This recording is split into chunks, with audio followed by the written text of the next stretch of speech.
নমস্কার বন্ধুরা, ডলি রন্ধনশালায় সবাইকে স্বাগত। আজকে আমার গলাটা একটু ঠিক আছে, তাই ভয়েস ওভারটা দিলাম। তোমরা একটু অ্যাডজাস্ট করে নিও। আর দেখো, এই বাঁধাকপির তরকারি এটা তোমরা লুচি পরোটা সব কিছুর সাথে কিন্তু খুব সুন্দরভাবে খেতে পারবে।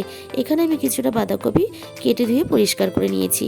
আর একটা নিয়েছি মাঝারি সাইজের আলু। এইভাবে মাঝখান থেকে আমি প্রথমে কেটে নিয়ে তারপর 3 টুকরো করে নিলাম। এরপর এই আলুগুলোকে আমি খুব ভালোভাবে ধুয়ে পরিষ্কার করে নেব। একটা বড় সাইজ টমেটোর আমি এখানে অর্ধেকটা নিয়েছি। আর এইভাবে আমি ছোট ছোট টুকরো করে টমেটোটা কেটে নিলাম। এরপর দেখো, কড়াইয়ের মধ্যে আমি দিয়ে দিলাম পরিমাণ মতো সর্ষের তেল। এবার তেলের মধ্যে আমি ফোড়নে দিলাম অল্প একটু 5 ফোড়ন আর দিয়ে দিলাম একটা তেজপাতা। এবার ফোড়নটাকে আমি একটু ভাজা ভাজা করে নেব। ফোড়ন থেকে যখন গন্ধ বেরোবে তখন আমি এখানে দিয়ে দিলাম অল্প একটু কাঁচা চীনাবাদাম আর অল্প একটু কোচানো নারকেল।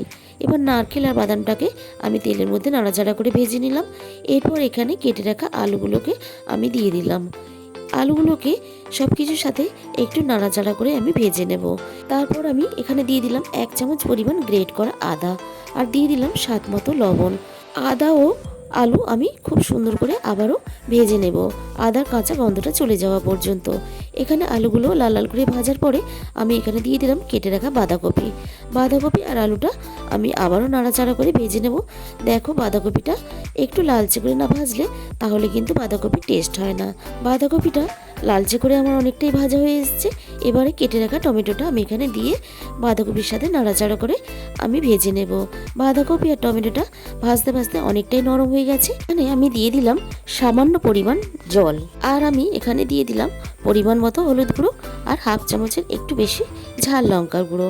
এবারে মশলার সাথে আমি খুব ভালোভাবে বাঁধাকপিটা কষিয়ে নেব। আমার এখানে বাঁধাকপিটা সুন্দরভাবে কষানো হয়ে যাওয়ার পরে আমি এখানে পরিমাণ মতো জল দিয়ে সব কিছু আবারও একসাথে মিশিয়ে দিলাম। এবারে সিদ্ধ হওয়ার জন্য এখানে আমি ঢাকা দিয়ে অপেক্ষা করব। মিনিট 10-15 পরে আমি ঢাকা খুলে চেক করে নিচ্ছি বাঁধাকপি আলুটা এখানে আমার সিদ্ধ হয়েছে কিনা। দেখো, আলুগুলো কিন্তু আমার এখানে খুব ভালোভাবে সিদ্ধ হয়ে গেছে। এবারে একটু তরকারিটা ঘাঁটা ঘাঁটা করে দেওয়ার জন্য আমি বাঁধাকপি আর আলু একটু ভেঙে দিলাম এইভাবে।